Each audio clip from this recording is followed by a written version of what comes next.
안녕하세요. 크리스천 영상학교로 운영하는 심목사입니다. 오늘은 구원의 문으로 들어가는 필수적인 두 가지의 기도라는 제목으로 한번 생각해 볼게요. 구원을 받으려면 예수님만 믿는 믿음만 있으면 되지 무슨 기도가 필요하냐는 당신의 냉소적인 반응을 짐작하는 게 어렵지 않습니다. 그러나 그 믿음의 척도가 하늘에서 공급되는 것이라는 것에 무지하기 때문에 그런 생각을 갖고 있죠. 당신이 교회마다 밟으면서 교회에 세우고 있는 수많은 예배의 식구와 종교행위, 교회 봉사가 영적입니까? 아니면 종교적입니까? 영적인 행위는 하나도 없죠. 영적인 행위는 기도와 말씀으로 하나님을 만나는 것이 유일합니다. 그러나 기도조차도 새벽 기도에 나와 자신의 손을 말하는 기도를 열거하는 기도라면 영적 행위가 아니라 종교적인 행위일 뿐입니다. 성경을 공부하거나 설교를 듣는 행위도 다르지 않아요. 성경 지식을 이해하여 머리에 쌓아두는 행위라면 또 다른 종교행위일 뿐이죠. 말씀으로 하나님을 만나려면 성경이 주시는 깨달음으로 말씀이 머리가 아니라 가슴에 새겨져야 합니다. 이런 관점에서 유일하게 영적인 행위로 간주되는 기도와 말씀조차도 현대교회에서는 영적이 아니라 종교적인 행사로 전락했으니 안타깝게 짝이 없는 노릇입니다. 그렇다면 다시 처음으로 주제로 돌아가 구원의 문에 들어가는 필수적인 기도에 대해 살펴보고 싶습니다. 먼저 하나님의 이름을 부르는 기도예요. 하나님의 이름을 부르는 기도는 이성적으로 생각해 보면 그게 무슨 기도인지 얼핏 분별이 되지 않습니다.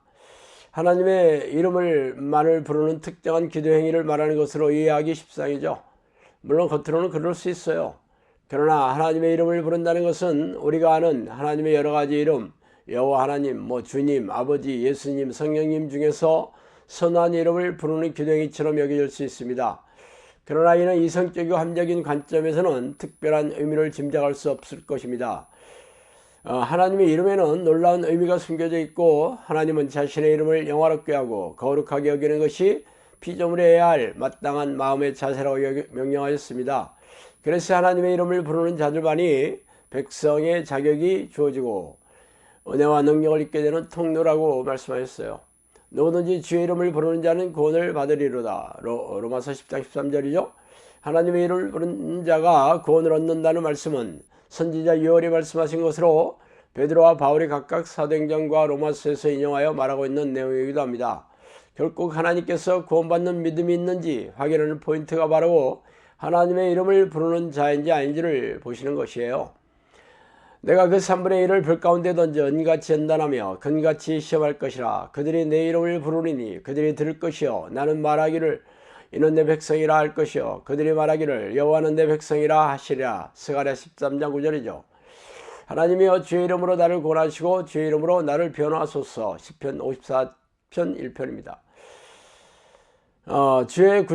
위의 구절에서처럼 하나님은 자신의 이름을 부르는 자들을 백성이라고 인정하십니다.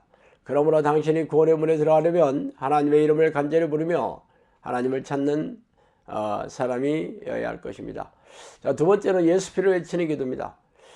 그럼 하나님의 이름을 부르기만 하면 누구나 구원의 문으로 들어갈 수 있을까요? 원칙은 그렇습니다. 그런데 조건이 있어요. 하나님은 의인의 기도를 들으시지 죄인의 기도에는 관심조차 없다는 것이죠. 그러므로 당신이 하나님의 이름을 부르기 전에 죄를 회개하여 용서받아야 한다는 것입니다. 문제는 모든 사람이 예외 없이 죄인으로 태어났다는 것이에요. 아담의 죄 이후에 세상에 죄가 들어왔으며 아담의 후인 인류는 죄로 오염이 되어 하나님이 주인이 아니라 자신이 주인이 되어 살고 싶은 죄를 잉태한 채 살게 되었습니다. 말하자면 하나님 관점에서 보면 우상을 숭배하는 죄인데 인간의 관점에서 보면 본능인 셈이죠. 전에는 우리도 다 그 가운데서 우리 육체의 욕심을 따라 지내며 육체와 마음이 원하는 것을 하여 다른 이들과 같이 본질상 진리의 자녀였더니 에베소 2장 3절입니다. 이 구절에서 말하는 본질상이 헬라 푸시에를 번역한 것인데 이 단어의 뜻이 바로 본성입니다. 즉 우리의 본성은 육체가 원하는 대로 살 수밖에 없는 진리의 자녀인 귀신과 똑같은 존재라고 말이죠. 말하자면 인류의 죄의 문제는 인간 스스로의 노력이나 의지로 해결할 수 없는 불가능한 것입니다. 그래서 죄가 없으신 예수님께서 이 땅에 오셔서 우리의 죄를 대신해서 십자가에 돌아가셔야만 했던 이유죠. 율법이 육신으로 말미암아 연약하여 할 수 없는 그것은 하나님은 아시나니 곧 죄로 말미암아 자기 아들을 죄 있는 육신의 모양으로 보내어 육신의 죄를 정하사 육신을 따르지 않고 그 영을 따라 행하는 우리에게 율법의 요구가 이루어지게 하여 하려 하심이니라. 로마서 8장 3, 4절입니다.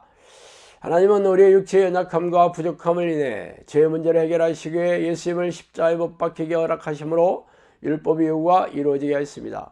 그래서 우리는 자신의 죄를 날마다 십자가의 보혈의 공로를 의지하여 자복하고 회개하면 용서를 받아 깨끗하게 되어 하나님과 화목하게 되는 구원의 길이 열렸죠. 또한 죄와 싸우고 죄로 붙이기는 악한 영들의 싸움의 비결도 예수피의 공로를 외치면서 싸우는 것입니다. 즉 예수피를 외치면서 죄의 용서를 받고 죄와 싸워 이기는 자들이 의인이 되고 하나님의 백성으로 인정받는 것이죠. 그러므로 당신이 구원의 문에 들어가려면 하나님을 부르는 기도와 예수피를 외치는 기도를 필수적인 무기로 삼아 영적 전쟁에서 승리해야 합니다. 그 길만이 당신과 가족의 생명과 영원히 사는 유일한 길이기 때문이죠. 자, 오늘 여기까지 하겠습니다. 감사합니다.